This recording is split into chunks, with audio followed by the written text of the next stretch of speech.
jafandul lu tax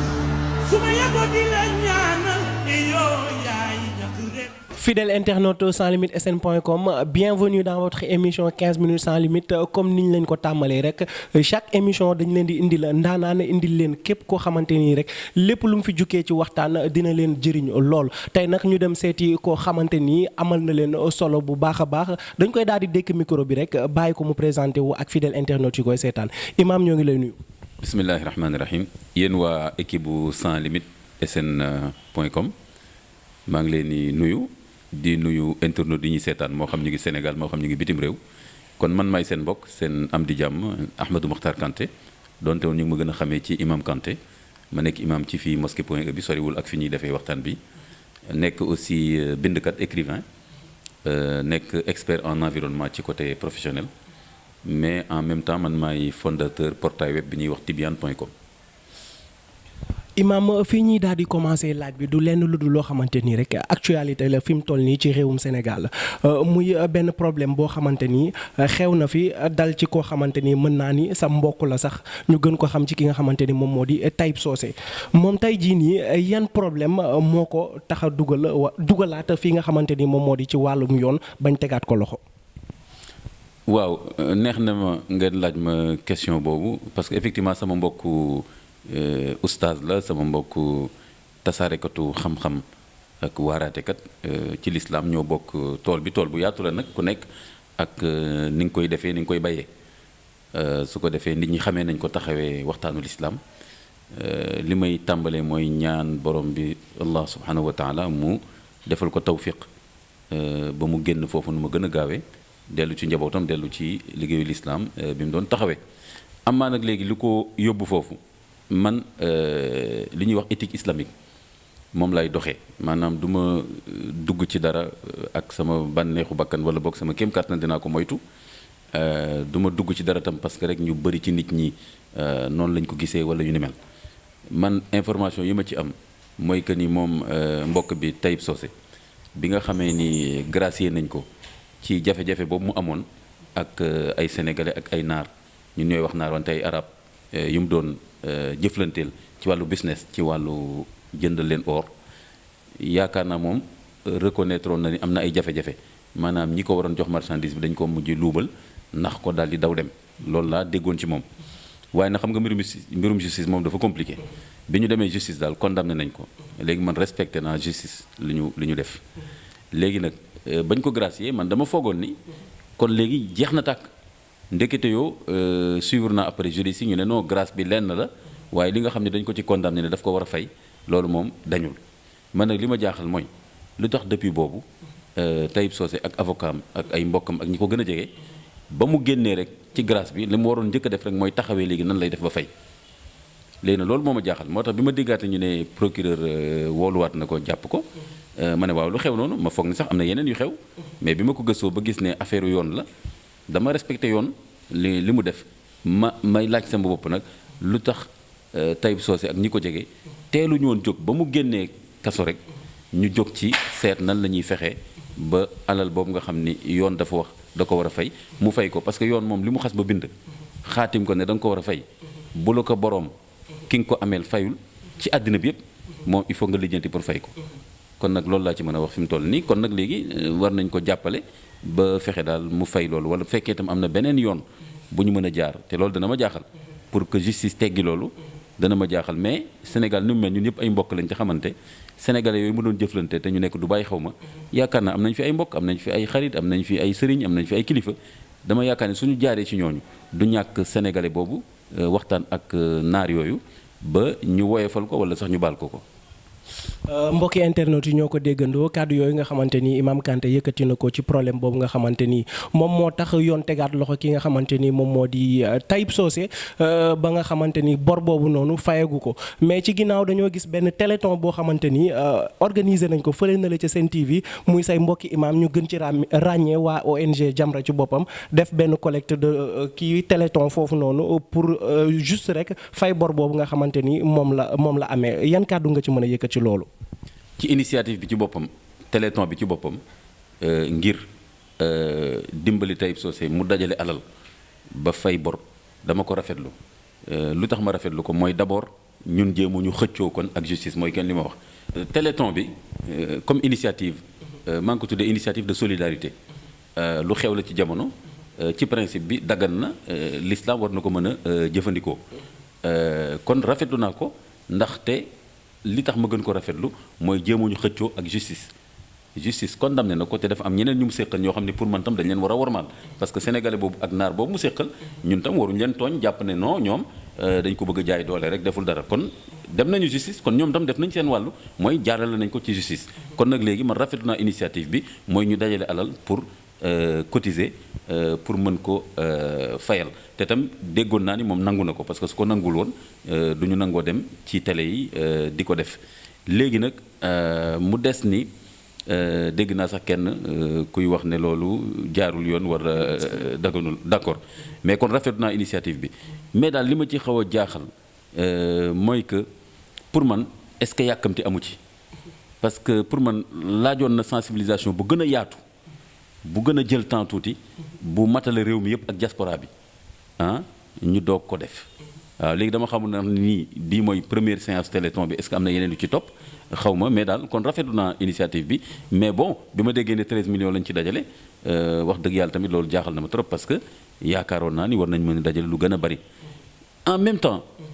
boo seetee ba seet tam nit ñi woom la ñu noonu dëkk bi metti na yu mel nii boo seetee ba seet pour que nit ñi dajale lu mel ni 100 millions ci nit ñi nii rek dina xaw a jafe des fois dafa am ay kuréel wala ay kilifa yu yàlla may wërsëg bu yaatu yoo xam ni boo ci amoon ñaar ñett rek te mu jaral leen ko mën nañ ko ci dimbali kon nañ seetaat daal nañ gën a seetaat rek fan lañ koy jaaree. d'accord bu ñu jógee ci loolu dañuy daal di dugg ak yow ba tey jii nii rek ci wàllum téléthon boobu parce que dañoo gis beneen kilifa bu tudd Ahmed Khalifa Niass génn moom tamit yëkkati ci ay kàddu di wax que ni maanaam téléthon boobu lu illégal la parce que koo xamante ni yoon teg na ko loxo ci wàllum yoon waruñu koo defal ket pour fayal ko maanaam loolu nga xamante ni moom moo di bor boobu yan kàddu nga ciy sànni loolu. lu ma jaaxal la li Cheikh Khalifa Niass wax foofu benn bu njëkk bi mooy nañu laaj juriste yi lañu war a laaj ci loi wu Sénégal est-ce que koo xam ni dañ laa condamné ne da ngaa war a fay léegi est-ce que na nga war a fayee ni ngay dajale alal bi ba fay dañ ko tënk wax ne nii rek la war a demee walla te loolu dana ma jaaxal yaakaar naa lu ñu war a ubbi la tant que ni ñuy dajalee alal bi nekk na lu dagan ci loi bi kon loolu juriste yi lañ ko war a njëkk a laaj kon normalement benn association war na mën a constituer wu comme ni ñuy defee yeneen téléthon parce que yeneen téléthon yi lan la dafa am benn lu xew ci société bi ñu ne nañ dajale alal pour def ko foofu kii tamit benn nit la boo xam ni tëj nañ ko amul capacité personnelle fay mais suñ ko jàppalewul ku koy fu muy fayee kon dafay dee kaso kon loolu jaaxal na ma il faut ñu fayal ko te ni ñu ko war a fayalee l'essentiel mooy xaalis bi nekk lu dagan maanaam xaalis bu mu nekk lu ñu luubal kon na source yi claire mu am traçabilité ba ñu xam ne citoyens yi ak ay bonne volonté ñoo dajale xaalis jox ko kon ci côté boobu nañu ko gën a laaj juriste yi mais waruma ci gis jafe-jafe beneen bi mooy que nit ki yoon fi mu ko daan mooy ne da ngaa war a fay mais nag na nga war a fayee loolu kay moom moo war a débrouiller ak ay mbokkam ak ay am di jàmmam ba fay donc wax dëgg yàlla taxawaayu Ahmed Khalifa Niass boobu comprendre ma ko du tout. comprendre ko daal maanaam moom est-ce que nekkul dafa tënku ci li nga xamante ni moom moo di charia lan la wax ci loolu téléthon boobu noonu. bu dee loolu la kon dégguma mu wax ko mu leer parce que charia tam boo ciy wax rek doone rek charia c'est vrai que bëri na léeg-léeg ci suñu làmmiñ même ñun oustaz yi ñuy wax charia mais nag am na question yoo xam ne bu ñu fa eggee da nga ciy joxe ay tegtal mooy man gisuma fenn fu charia waxee ni waruñu dajale alal fayal nit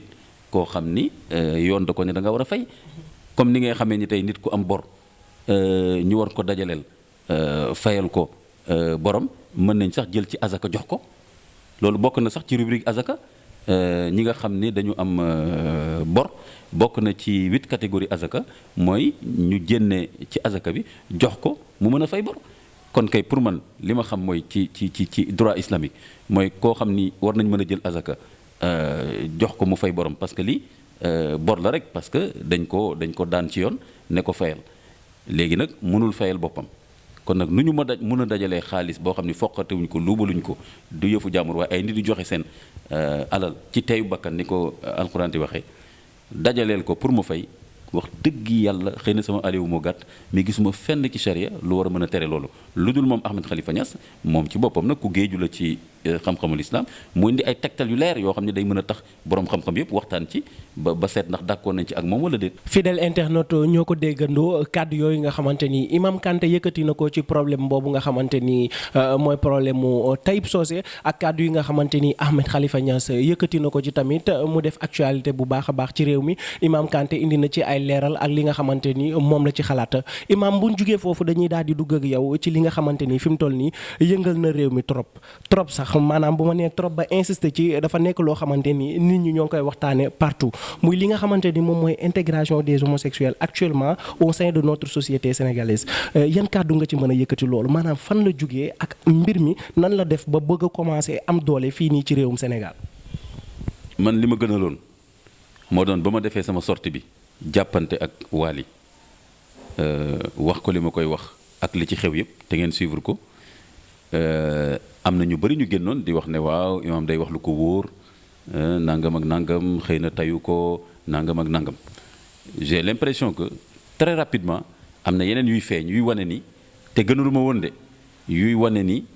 mbir mii ma doon jàppanteeg Wally Seck au-delà de Wally Seck affaire LGBT mi ngi law bu baax ci réew mi te man fooguma woon ni sax am na bii ampleur mais léegi doo toog 2 semaines 3 semaines te amul benn message boo xam ni da ngay xam ne message buy jàppale LGBT la moo xam ci colka moo xam ci doxalin moo xam ci benn événement ba ci sorti Ouzin Keita bu mujj bi Ouzin Barigo. Ouzin Barigo.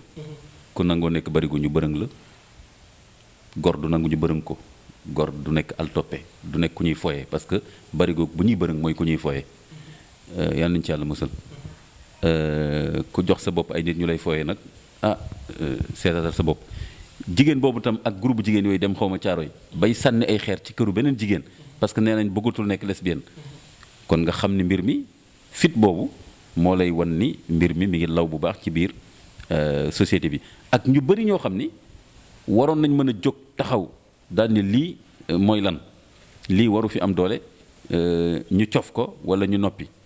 kon loolu day wane ni am na ñoo xam ne ñu ngi nekk en action mais aussi am na ñoo xam ne seen silence c'est complice donc affaire bi am na doole li ko expliquer mooy que ni agenda mondial la pour man noonu laa ko expliquer c'est un agenda mondial Oxfam loolu ñu def du erreur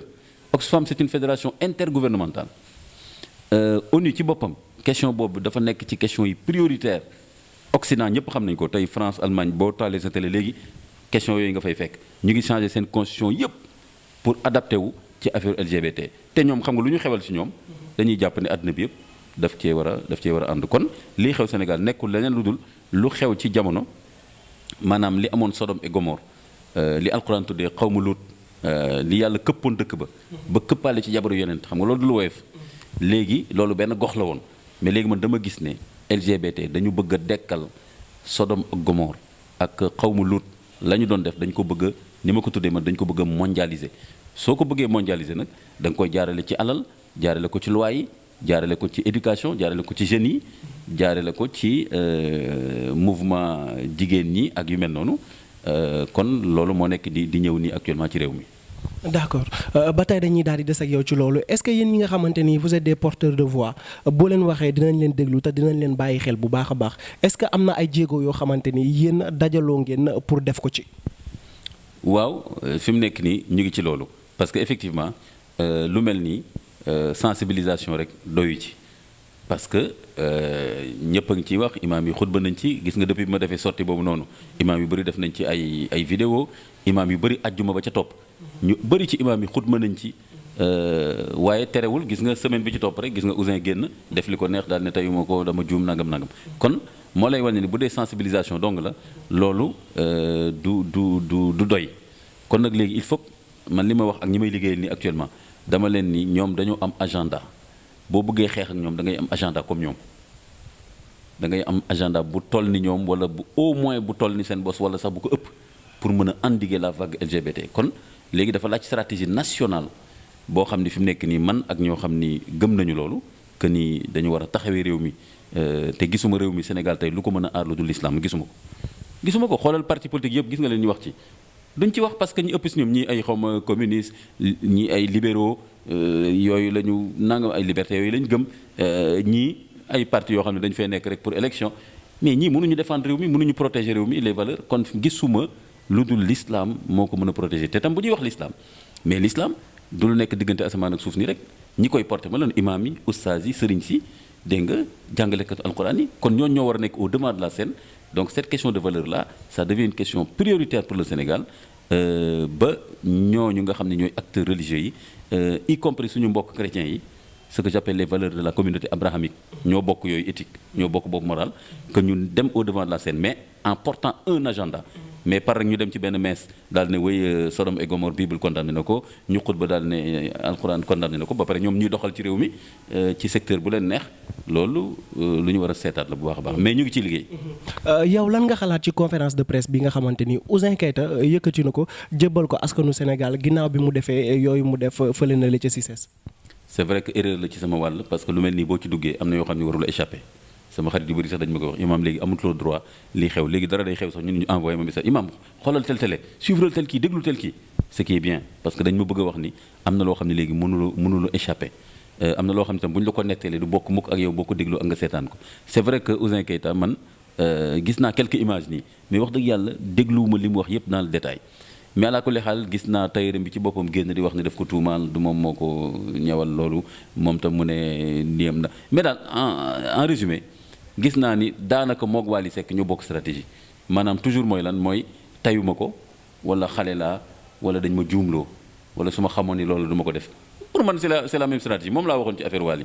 dama ko ne yow lu la neex nga def après suñu waxee say waa kër génn say mbokk sa papa ñëpp daal ne xale la xale boo xam ne xam na nan la ñuy yóbboo imam tribunal xale la quand même dégg nga tayu ko dootu ko def loolu stratégie boobu pour man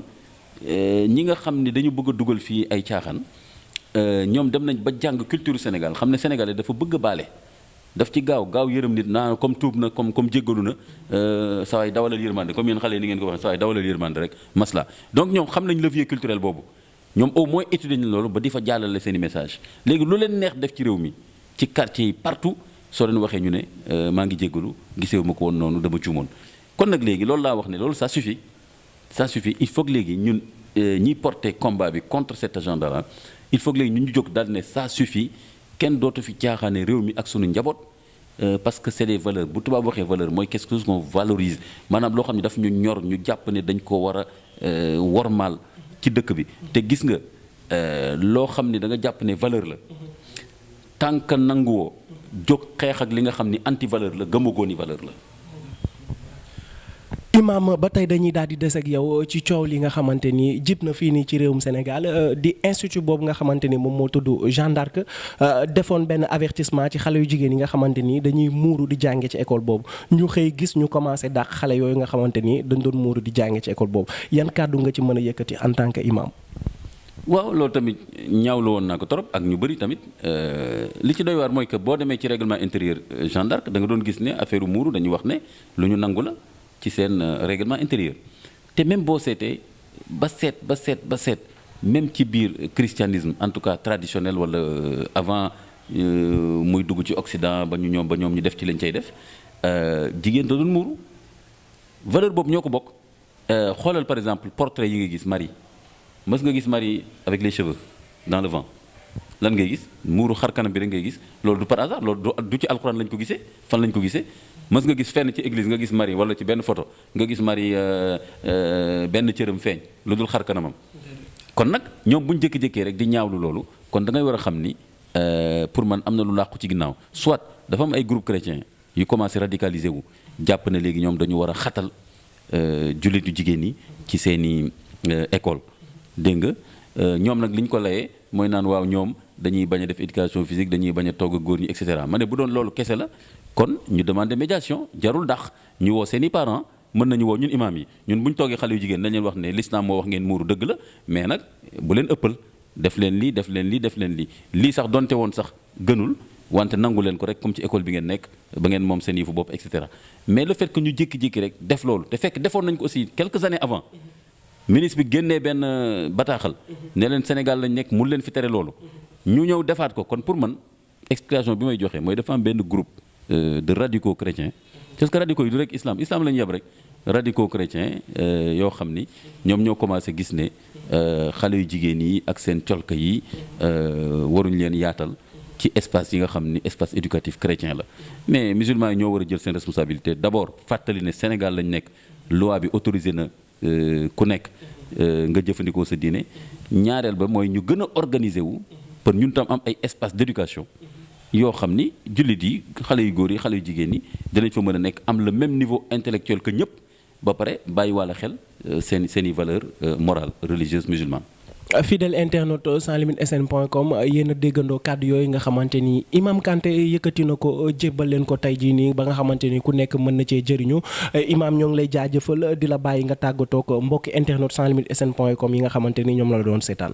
maa ngi leen di nuyu di kontaan lool ci li ngeen ñëw waxtaan ak man ci problème mu société Sénégal